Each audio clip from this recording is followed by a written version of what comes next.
Bonjour et bienvenue dans votre journal.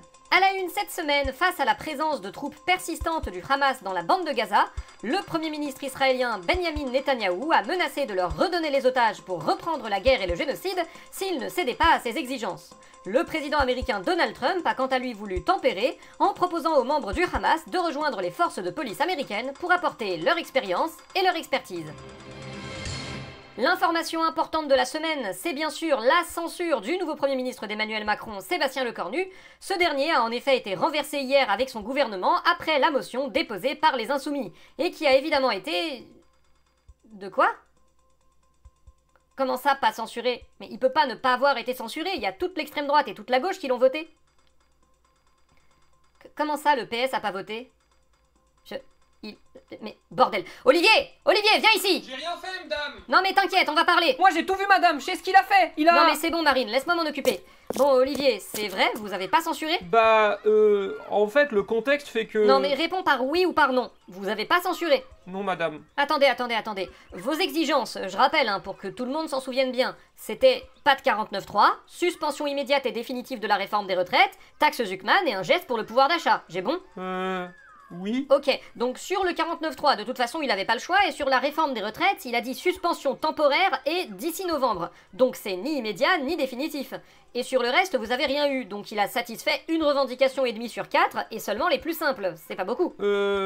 Oui, si vous le dites comme ça, forcément... Mais maintenant, on va pouvoir négocier sur le budget, donc on va pouvoir leur imposer toutes nos revendications, et ils seront obligés de les prendre en compte. Vous êtes sûr de ça ? Parce que même sans inclure le 49.3, le budget de l'Assemblée, qu'il soit voté ou non, il ira ensuite au Sénat qui annulera tous vos amendements et le remettra à zéro, puis ensuite il y aura une commission mixte paritaire dominée par la droite qui maintiendra un budget ultra-austéritaire, avec éventuellement une suspension de la réforme des retraites dedans. Vous faites quoi sur ce budget-là si, par exemple, le RN s'abstient et que le budget est voté ? Vous y avez réfléchi, ou vous vous êtes juste fait avoir 2 fois par la même carotte que Bayrou ?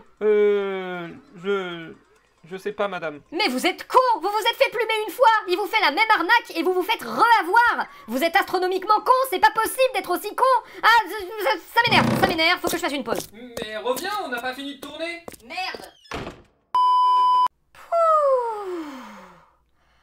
Donc, à la surprise générale, ou du moins à la surprise de certains, le gouvernement Lecornu a obtenu un sursis d'au moins quelques semaines le temps de l'examen du budget. C'est du côté des Républicains que la pilule de la suspension de la réforme des retraites a été la plus dure à avaler. C'est un scandale! Une trahison! Les macronistes se sont vendus aux islamo-gauchistes! Bruno Retailleau, plusieurs de vos proches des Républicains ont publiquement appelé les députés LR à voter la censure, mais ils ne l'ont pas fait. Qu'est-ce qui s'est passé ? C'est ces enfoirés de députés qui sont incapables de respecter la discipline du parti. Ce sont des traîtres qui savent pas respecter l'autorité. Ah bon ? Mais le chef des Républicains, c'est vous. Ça veut dire que vous êtes incapable de gérer vos propres troupes ? Vous dites que j'ai aucune autorité, c'est ça? Bah disons que pour quelqu'un qui veut rétablir l'ordre partout, ne pas être capable de rétablir l'ordre chez ses députés, c'est compliqué. Et mon cœur? Qui va venir et rétablir l'ordre dans mon cœur? Hein? Parmi les ministres, principalement macronistes du nouveau gouvernement Lecornu, l'une des nominations qui ont retenu l'attention est celle d'Édouard Geffray à l'Éducation nationale. Édouard Geffray, bon... Ah ! Eh bien, qu'est-ce qu'il y a ? Désolé, vous m'avez fait peur. Ah pardon. Oui, donc, Édouard Geffray, pouvez-vous nous expliquer quelles sont vos compétences pour le poste ? Eh bien, je suis un haut fonctionnaire de renom, et j'ai d'ailleurs été un proche collaborateur de l'ancien ministre de l'Éducation nationale, Jean-Michel Blanquer. Vous dites plus rien ? Oui, pardon, désolé, vous avez dit Jean-Michel Blanquer, ça m'a mise en plein flashback post-traumatique. Et sinon, quelles sont vos ambitions pour l'éducation nationale ? Cela va de soi, supprimer des milliers de postes de professeurs, d'AESH et de surveillants dans le public, et ne surtout pas toucher au financement du privé. Bon, bah au moins y a rien de spécial qui change. La non-censure de Sébastien Lecornu rouvre en tout cas en très grand la plaie de la division à gauche, alors que Marine Tondelier, secrétaire nationale des écologistes, semble être la seule à y croire encore.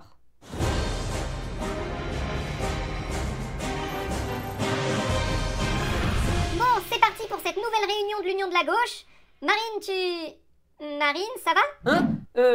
Ouais, je suis là, ouais. L'union de la gauche, tout ça. Vas-y, t'inquiète, Lucie, je reprends des forces. Bon, du coup, il manque qui, là? Eh ben, à peu près tout le monde. Non, moi je suis là. Ouais, c'est ce qu'on a dit. Eh oh ! Mais ils sont où, les socialistes et les insoumis? Ils sont pas là. Et même les communistes? Qui ça? Ah oui, c'est vrai qu'ils sont encore là, non, ils attendent après les municipales pour venir. Puis bon, moi, l'union, hein... Comment ça, moi, l'Union? C'est pas toi la seule dirigeante de parti qui arrête pas de nous parler d'Union tout le temps depuis plus d'un an? Ouais, avec le truc bizarre des aimants, là. Oh, mais ça va avec les aimants, vous allez pas me rappeler ça toute ma vie, quand même. C'était tellement malaisant que tu le mériterais bien. Merde. Et puis, comment tu veux faire une union, maintenant? Les socialistes, ils ont vu leur poulain Glucksmann passer à 15% et maintenant ils sont persuadés qu'ils peuvent repartir au centre-gauche sans nous? Ouais, et ça c'est grâce à toi d'ailleurs. Comment ça? Bah, pour rappel, aux européennes. Oh non, me reparle pas des européennes, pitié. Bah n'empêche que celle qui a refusé de faire l'union à l'époque, c'était toi. Les socialistes, ils étaient pour. Et au final, comme t'as pas voulu faire l'union, ils sont repartis avec Glucksmann. Donc si Glucksmann est devenu populaire, c'est un peu ta réussite aussi. Tu devrais être fier. Merde.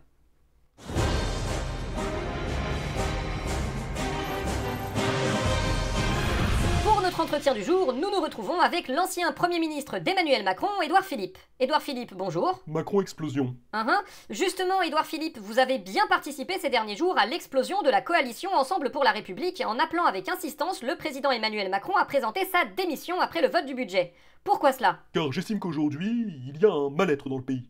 Je crois que l'État n'est plus tenu, et qu'il faut en prendre conscience. Vous voulez dire qu'aujourd'hui, Emmanuel Macron n'a plus de prise sur son mandat? Et qu'une nouvelle élection présidentielle permettrait de ressouder la nation autour d'une personnalité, que vous imaginez être vous? Alors, je ne souhaite pas en faire une question de personne. Dans une élection présidentielle, il y aura plusieurs candidats, qui défendront chacun une vision du pays et de l'avenir de la nation, et à la fin, ce seront les citoyens qui pourront trancher. Toutefois, s'il y a une présidentielle anticipée, vous devrez faire toute la campagne en portant le bilan d'Emmanuel Macron sur vos épaules. Est-ce que ça ne risque pas de compromettre vos chances? Je ne crois pas, car je suis différent d'Emmanuel Macron.